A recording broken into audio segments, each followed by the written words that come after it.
How we doing, guys? Myself, Chris Pretty OBE, hitting you with a quick one. Real talk, true seasons. Don't worry, I'll wait. Like I said, don't shoot the messenger. I'm just giving out the information.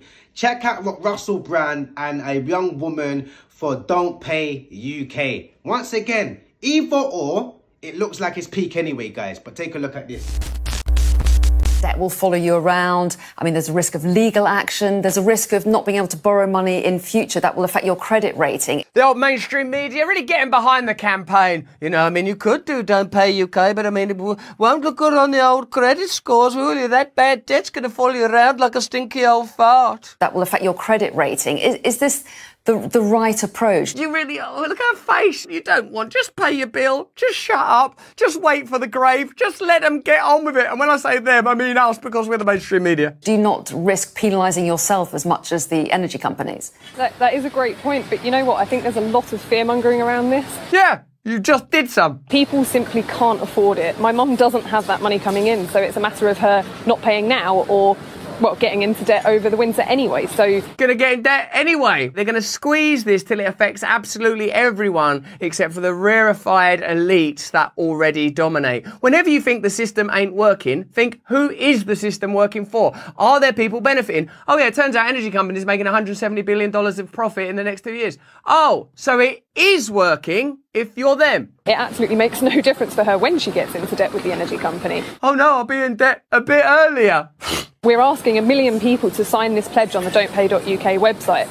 We all deserve to have a warm home this winter, you know. What a brave, humble person standing up for what she believes in. Let's see how the mainstream media cover it. Schools need to be heated this winter. OK, well, apologies there if you missed some of the rest at the end of that interview there. I was talking there to Kim Eldridge from Don't Pay UK, and if she didn't hear me thank her, thanks very much indeed. Sorry we had to cut that off. It was just too much of a good argument. When you think about it, I suppose ordinary people should come together and oppose corporate interests and demand a government that stands up for the interests of the people that voted for them, rather than existing solely to serve lobbyists and their corporate funders. But we just don't have time to do that on the mainstream media because we've got an advert, ironically, from an energy company. Wow. And that's what I love about, that's the reasons why you don't even see me on the news no more. You know what's there? You know when the truth comes out and you can hear someone in your ear, lock it, lock it, lock it, lock it. Yeah, because that might go out to too many masses and it makes sense on what she's saying. You know what's there? She's like, oh, it's going to affect your credit score. I do not have the money to pay. What are you saying? How are you making me force me to pay for something that I don't have? And then you're sitting there saying to me, well, don't pay now. Just if you can't pay, get yourself into debt. So I'm going to get into debt anyway. If I don't pay, I'm going to get into debt. If I do pay, I'm going to get into debt because I'm not going to be able to pay a couple of months and all the rest of it. So once again, guys, if you do want to do that, there is a petition right now. Do not pay UK. You can go onto the website. You can sign the petition. They're trying to get 1 million people to sign because she said she believes that every household should be warm this winter. She said that schools need to be let up and needs to be warm. And as she was talking about things that are going to concern us as the people, they lock it down. Yeah, we're just going to go into an advert. Yeah, sorry. Yeah, we just want to let her know that thank you so much for your interview. What do you mean? But you didn't even allow her to have her full interview. You didn't even allow her to have her say. You didn't even allow her to make you guys understand what the pressures of that, the 9 to 5, or if not the people that haven't got the money. Like I said, 170 million that these people are making. Don't worry, I'll wait. So once again, we've got to look at who it's benefiting. So when they're sitting there saying, don't worry, guys, you can do this. And when people are sitting there about other things than the living cost, they're sitting there saying that you can go to the government will give you an extra £150, depending on your living cost, depending if you've got disability, depending on, you know, if you're living in a household with children or whatever. There is certain little grants and certain little monies that you can get. But why should you have to?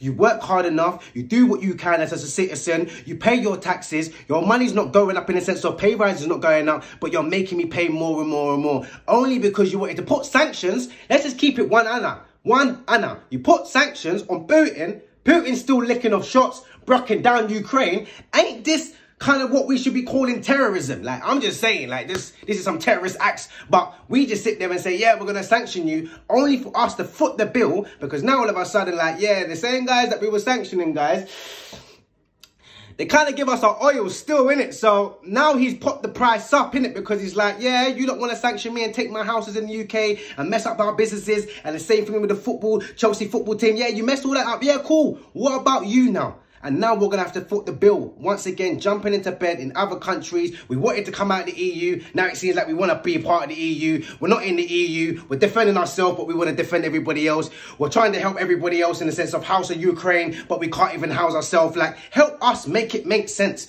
Boris just walked out trying to say that they want to give extra 50 million or whatever to Ukraine. But at the same time, they don't have no money for us. And they're telling us, tighten up your belt, guys. Don't worry.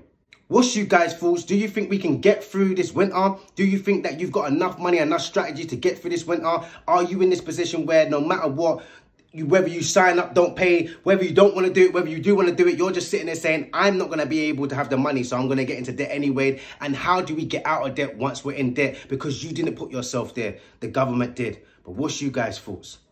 Comment below.